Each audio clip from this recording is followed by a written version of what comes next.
Well, no, earlier on this morning, I had a fantastic conversation, actually, from two young men who came in here, because every day we hear, don't we, stories about our young men and women fighting away from home. And sadly, many are injured, and there are pictures of the horrendous injuries that many of them sustain. And these are the injuries that we can see.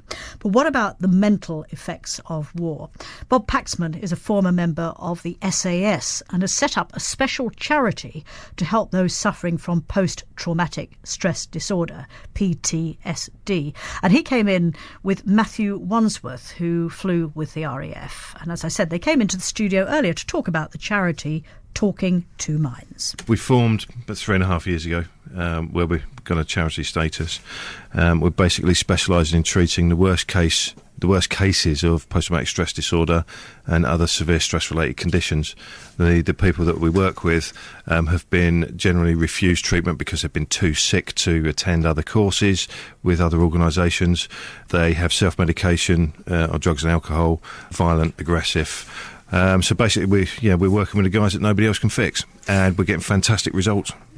And you were saying that there are other organisations, so what was the need then to set yours up? Well, the help that's out there is missing the mark with the guys. It's all trauma-focused, the trauma-focused therapies, and basically that just goes to re-traumatise people. So having been through one of the bigger organisations myself and the NHS, having been told that I'd be sick for the rest of my life and just shut up and take the medication, I refused to go down that line. So I went outside of the medical model and had a look for something that actually works. So we looked at a holistic approach, and very, very quickly, within sort of 24, 48 hours of going on the essence of what we do now, I'd lost my nightmares and flashbacks.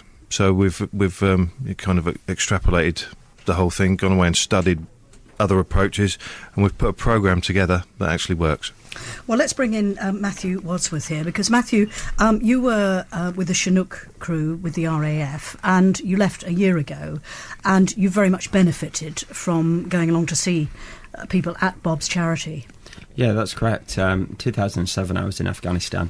After that, after about 6 months, I was flying around the UK, and I looked to the left, and the Apache was next to me, the Hellman was below me, I could see it, smell it, and I had a real flashback while I was flying in the UK. I went back, I put my hands up to it, and I was sent home. You know, people disconnected from me on my squadron. I saw the military psychiatrists, and it was all trauma-based therapies, what they were doing to me, and it made me worse. I was not sleeping for days on end. I was physically harming myself through sport and exercise. I was too scared to go outside anymore. Loud bangs, everything was really upsetting. In the end, things got so bad, I tried getting the armed police to shoot me one evening. I ended up being into 2 mental institutions. Along came Bob Paxman and Talking to Minds. 4 days later, my nightmares and flashbacks stopped, and I got a full night's sleep. 4 days later, so that really was very quick, wasn't it? A lot of people listening to this might say that, you know, it's part of your job. You know, that's something that is going to happen. And why is it then that, you know, it affects some people and not other people? I think it's cumulative. You know, one man's nightmare is another man's playground, in the sense of what traumatises one may not traumatise another. 2 people can share the same experience, but people take different feelings and emotions away from them experiences, because everybody's unique, everybody's different. Well, Bob, as I was mentioning there, that, you know, one assumes that you would be trained, that people in your profession, and you were in the SAS, which has got to be pretty stressful, one must imagine, but surely you're trained to deal with the kind of things that you see. There is a fair bit of resilience training. You know, you're going from comfort into stretch, you know, on a daily basis. You're tapping into adrenaline sources, you know, on a daily basis as well, to make you perform better. What I didn't sign up to was the fact that I was going to end up with nightmares and flashbacks, you know, and all the behavioural problems that go with PTSD, whatever PTSD is. What is PTSD? Well, exactly. It's post-traumatic stress disorder. Oh, right. But it's so similar to other diagnoses. That, you know, we just treat everybody that comes to us, you know, with no judgment. We treat them all the same. And funny enough, we're getting huge results. Why are things seemingly bad now, or are just more people coming to you? And people like Matthew, do a lot just put up with it and possibly, they do end up having, a life that they can't live anymore? Well, certainly some people end up dealing with their symptoms, on a daily basis for all of their lives. But it's the collateral damage that is caused around post-traumatic stress disorder and severe stress-related conditions. It affects the families. You have family members suffering secondary PTSD by proxy, if you like, and it has a huge social impact. And having been there myself, I wouldn't wish this upon anybody. But certainly, what we've got now is getting people fixed, and that's the important thing. What sort of things happen with post-traumatic stress? You said that you get flashbacks. So does this mean you can't sleep? Does this mean it changes your personality? What happens? Yeah, big personality changes. Yeah, certainly nightmares. Waking up and actually believing you're back in a hostile environment where it's it's all kind of going wrong, or the experience is very, very terrifying. Then you have flashbacks during the day. So certainly for me, it was a case of I'd sit there, and if I was on my own for 5 or 10 minutes, the screen would come down, and I'd start playing movies that were things that I'd been involved in and things that I'd experienced in the past. And Matthew, this is obviously rings a bell with you. Did it affect your family? Yes. My long-term partner, she left me. She couldn't understand what was going on. I disengaged from my family because they couldn't see an injury. I had so many people tell me that it'd actually be easier if you were shot or missing a limb, because we could see what was wrong with you. And as Bob said there, the symptomology, waking up with night terrors where, I threw a mattress away after 6 weeks because it was just sodden through with just the night terrors. During the day, things were semantically linked to the trauma of Afghanistan. A loud bang could send me straight back to Afghanistan, and that loud bang could come from anywhere.